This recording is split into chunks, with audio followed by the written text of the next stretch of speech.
спортивный комплекс Тохсон, один из таких старинных комплексов Якутска.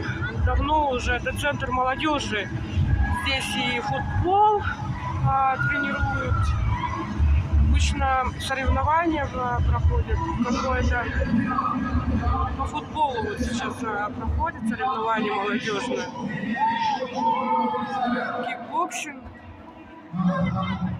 Можно приходить бегать бесплатно здесь. Круг. Да. Вот такой вот комплекс. В ту сторону идут раздевалки. И здесь